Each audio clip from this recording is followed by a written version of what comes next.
दोस्तों, आज हम आपको एक ऐसी कहानी के बारे में बताने जा रहे हैं जिसका नाम है लड़की की भटकती आत्मा। यह घटना पोरबंदर की है। यह सत्य घटना सोनल नाम की एक लड़की की है। सोनल एक मध्यम वर्गीय परिवार में जन्मी और पली बढ़ी है। अपने स्कूल दिनों में सोनल काफी होशियार छात्रा रही है। घर में माता पिता की हर बात मानना और घर परिवार के कामकाज में हाथ बटाना सोनल का स्वभाव था। जब सोनल 12वीं कक्षा में थी, तब एक दिन अपनी सहेली के साथ पोरबंदर के समंदर किनारे घूमने गई। समंदर किनारे दोनों सहेलियां पानी में पैर भिगोने वाले और बातें करने में मस्त थी। तभी अचानक समंदर की ओर से तेज हवा का झोंका सोनल की ओर आया और पलक झपकते ही वह हवा का झोंका जैसे उसके शरीर से आर पार होकर गुजर गया। इस घटना से सोनल बुरी तरह डर गई, क्योंकि सोनल को उस हवा के झोंके के साथ हूबहू अपनी जैसी दिखने वाली लड़की भी दिखी थी, जो सोनल के शरीर के साथ टकराकर सोनल के शरीर से आर पार निकल गई थी।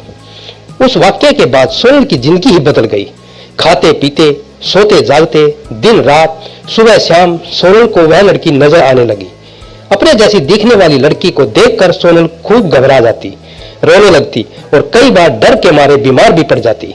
परिवार ने सोनल की तकलीफ दूर करने के लिए लाख जतन किए, पूजा पाठ की, हवन, दान धर्म और अन्य कई सारे इलाज किए, पर कोई मरहम सोनल के काम न आ सका।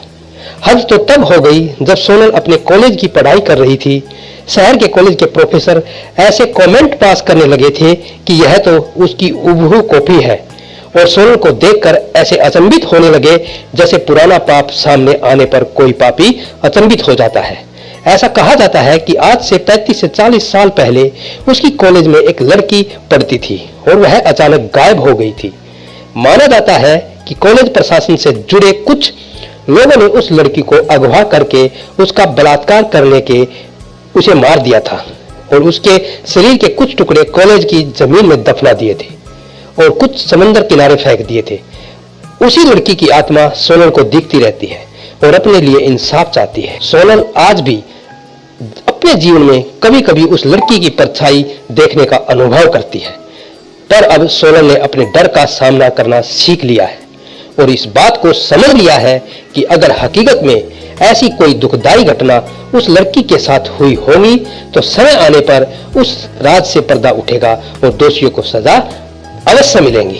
दोस्तों, आज की ये कहानी लड़की की आत्मा आपको कैसी लगी, प्लीज कमेंट करके बताना और आपके अपने चैनल को सब्सक्राइब अवश्य करना दोस्तों।